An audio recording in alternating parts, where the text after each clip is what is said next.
Today I have more of your questions here from the comment sections of videos, and I'm going to do my best to answer them. I'm Dustin, and you're watching Guns of the West.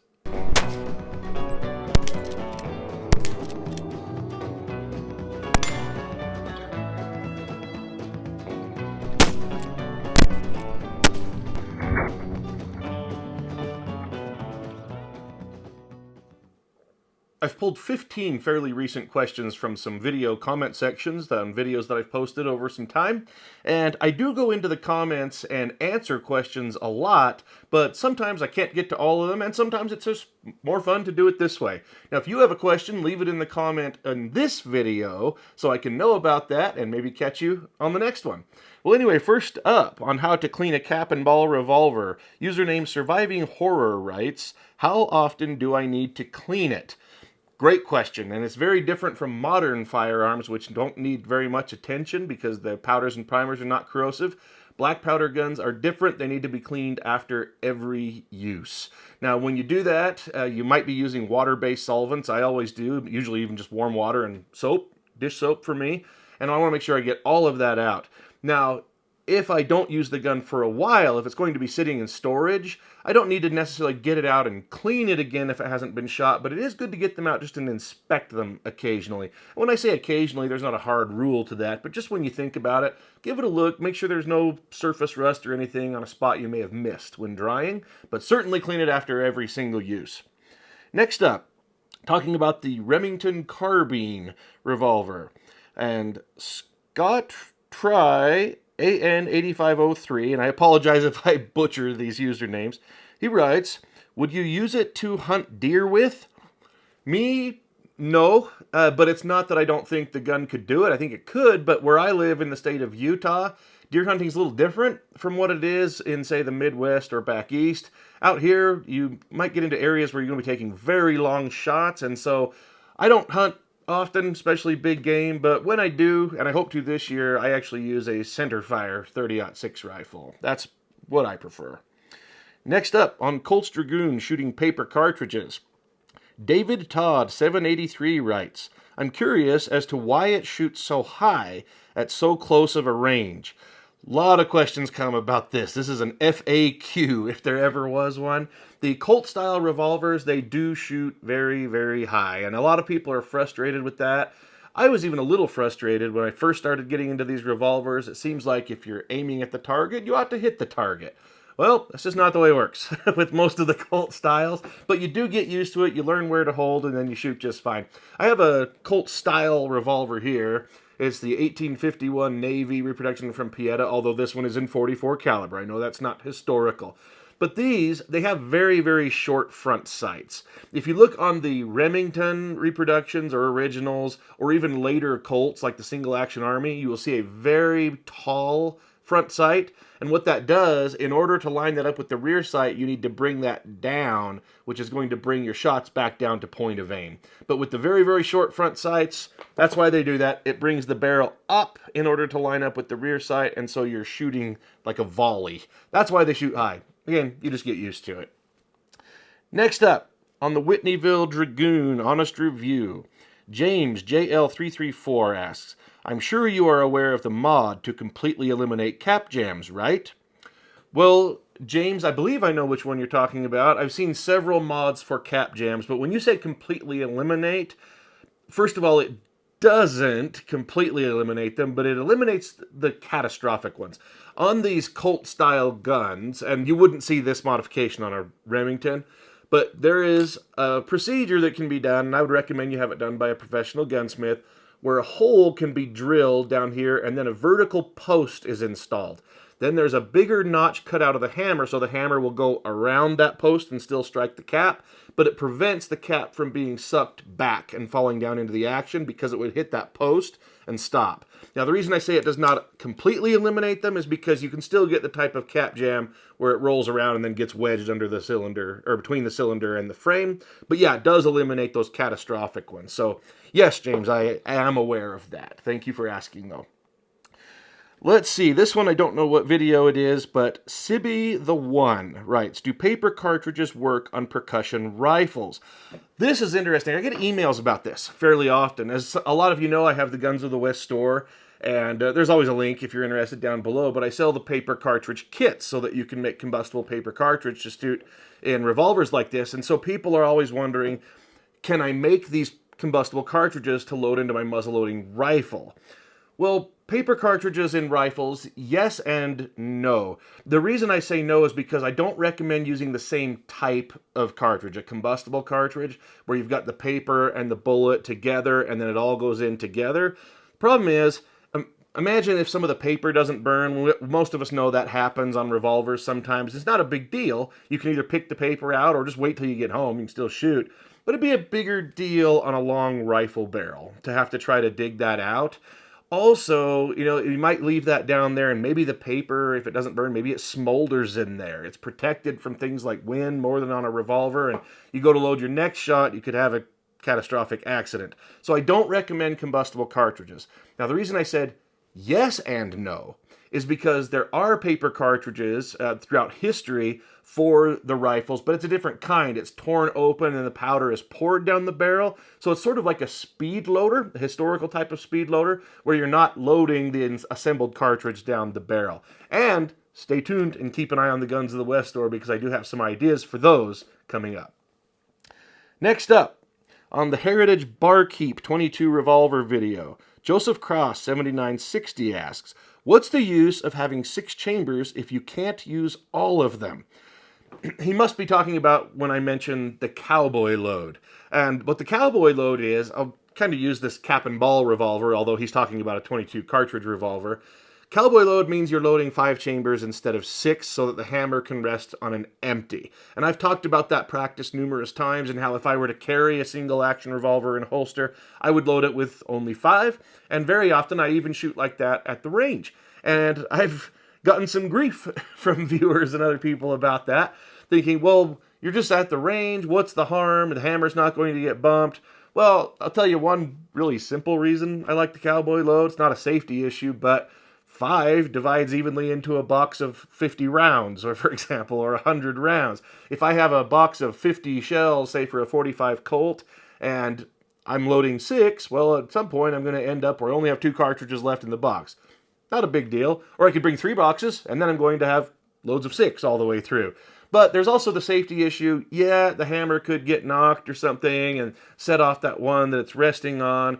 Not a big deal at all if you're at the range. Go ahead, load all 6, of course. If you're going to carry a single action revolver, though, and load all 6, just make sure that a gun is designed to be done that way, that it has safety features. But, short story long, Joseph, yeah, you can use all of them, but those are the thoughts behind the cowboy load. Colt Navy, finding the best 777 load. Seymour Rass 3321 asks, are the Colt and Remington about the same as far as cap jams?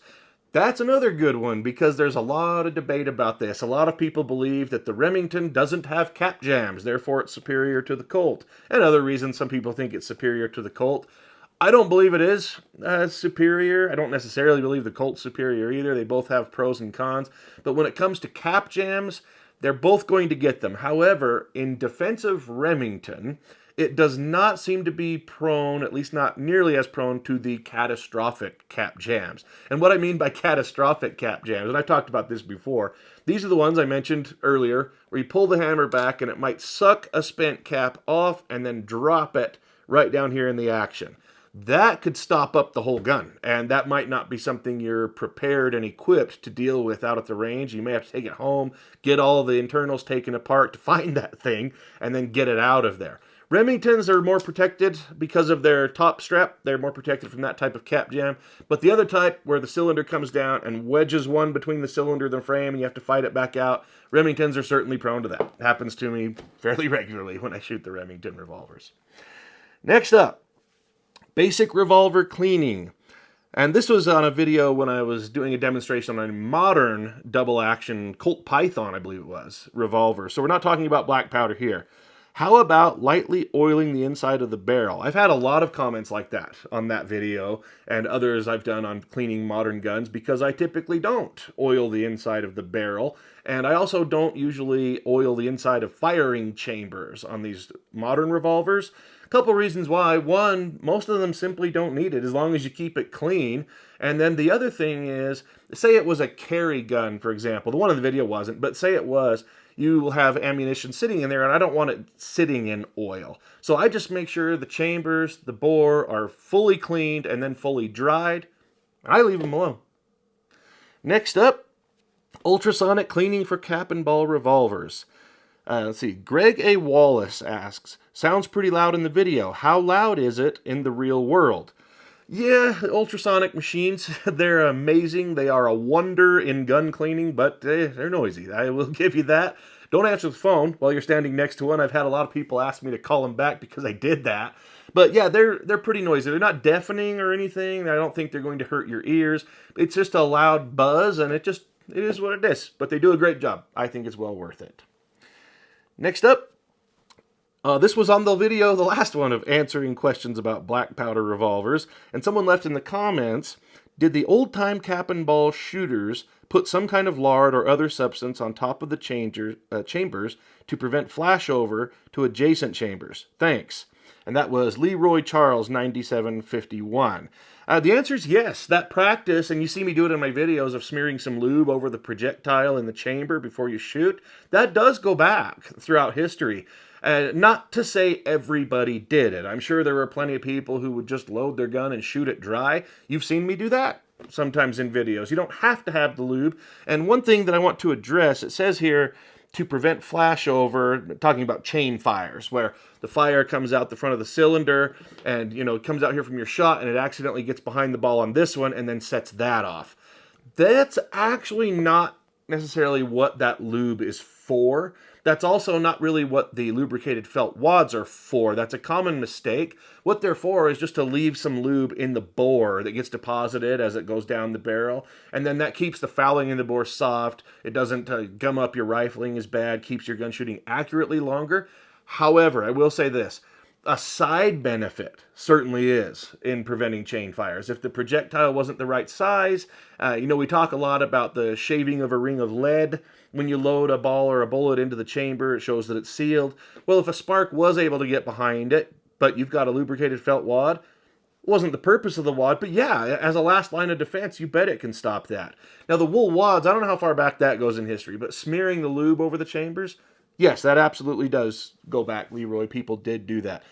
On another note on that, I watched a Western movie one time, and I'm going to kick myself for forgetting the title. It was something, somebody's brother, the brothers, but it was Joaquin Phoenix and John C. Reilly. And it was Sisters Brothers. I think that's what it was called. And in the movie, they're using cap and ball revolvers, and when they're loading them and pulling out spare cylinders that they have, they are greasing the cylinders. And I really appreciated that the filmmakers took the time to learn that, or at least that somebody already knew it and took the time to include that in the movie. Next up, Colt Walker. Was it the most powerful? This got a lot of debating comments. But Gary Dean, 5719, asked, how do you stop the cylinder from rusting? Now, this actually is not specific to this video. That could be asked about any cap and ball revolver video or just the revolvers in general. How do you keep the cylinder from rusting? And that's just maintenance. But as I said on the other question, they do need to be cleaned and oiled after every single use, or you are absolutely going to get rust. And sometimes during the cleaning process, you'll even see some rust appear. Just some flash rust, some surface rust. Don't panic about that. Just wipe it off and then get your gun good and oiled. I mentioned ultrasonic cleaning a moment ago. I don't think I've ever pulled a gun out of the ultrasonic and not had some flash rust occur when I took it out of the water. But again, not a big deal. Get it cleaned, get completely dried, and just get it oiled. And that's how we deal with the rust issue. Next up, video unknown, but Phantom Observer asked, for making up ammo then, would you recommend wearing gloves and or a filter mask to reduce the lead exposure? I would actually say anytime you can use that kind of stuff to reduce lead exposure, that's fantastic. Now, I'm not paranoid about lead. I think some people think I am. My recent video I did, I was reviewing a product called Tactical Grit. It's about getting lead off of your skin. It is something that we need to think about a lot more than most of us do, especially when handling firearms, and especially black powder firearms, because they're not, copper jacketed bullets. It's exposed lead, and so we do need to be considerate of the lead that we're exposed to. So when you're making up ammo, if you can, if it doesn't hinder you, wearing some protective, maybe some nitrile gloves, a mask, something meaningful like an N95, or be better yet, a respirator. Great thing to do. And I do always wear protective gear when I'm casting bullets. Not necessarily every time I reload, but at least I am definitely washing up thoroughly afterwards. Next up, on the video, Colt Navy revolvers, 1851 and 1861. J Drums 5555 asks, "Hi, just wondering where I can find a good company to purchase the caps and ammo I need for my Colt 1851 Navy. I am new to this, LOL." Well, first of all, J Drums, you don't need the LOL. This is a good question. Nobody will laugh at you for this. Stuff's hard to find anymore. I'm pretty fortunate. I live near several Sportsman's Warehouse stores and a couple of Cabela's stores, and so those places are usually pretty well stocked, at least on the balls. Powder substitutes, black powder is a little harder to find. I get my black powder from a guy in Evanston, Wyoming, Bear River Powder. Last time I bought it was in bulk, so I don't even know if he's still in business. I haven't bought in a while because I still have a bunch of the last order. But the caps, if I had a nickel for all the times people email or call me just to ask where to find caps, I could probably retire. I'm always happy to take those calls and try to point people in the good direction, so don't be shy about asking me. But they are just hard to find. It's just rough right now. It's one of those things that gets hoarded. There's also talk of production being lower on those for who knows what reasons, but the best advice I can give you, just keep checking your local sporting goods stores, and when you see them, grab them. Unfortunately, the prices have gone up because of this demand issue that we have now, and we've had this for about 5 years now, so it's not brand new, but it's a relatively new problem. Hope that helps you, J Drums. Next up, a recent short that I posted said, "Just never get tired of seeing these when I'm out and about." I posted some revolvers that I saw at a Sportsman's Warehouse. It was nice to see them in stock. The Enclave Retro GG says, "Bet you don't have the replica of the Pepperbox." This is not much of a question, but I will just say that is correct. The Enclave, I do not. However, my boss actually has an original Pepperbox revolver. Maybe I'll take him shooting someday and see if maybe he'd let me shoot it in a video. Well, I won't blame him if he doesn't, but hey, who knows? And maybe I'll get a replica sometime. Next up, Pyrex paper cartridges for cap and ball revolvers. Guy Bohurst 3304. I don't mean to laugh at your name, it's just hard to remember some of these. He asks, "Have you ever used Pyrex P 30 grain pellets for making paper cartridges?" All right, now this is a question I get so often on other video comments and also in emails that one of these days I might just need to do a video about this. The answer is no. I have not used the Pyrex pellets in a paper cartridge. I've just never felt the need because my paper cartridge kits have a built-in powder funnel, so it's pretty quick to just pour actual powder in there. And also the pellets, they are a straight cylinder where the cartridges have a tapered wall to them, so there might be some slack in the paper if you do that. However, people do it with success. I was just talking to a friend of mine last night at the time of this recording who was using one of my kits with 30 grain pellets and having good success making his cartridges. So it is a thing that can absolutely be done. Well, those were all the questions for this time, but like I said, leave a comment down below on this video if you have a question that you would like answered. Please don't forget to click that like button down below and subscribe to the channel so you can be here for those answers and plenty of other content. There's lots more coming always and not going anywhere. And please don't forget to look in the description to see where to find me on social media, as well as where to find all the great Guns of the West products. Thank you all so much for watching.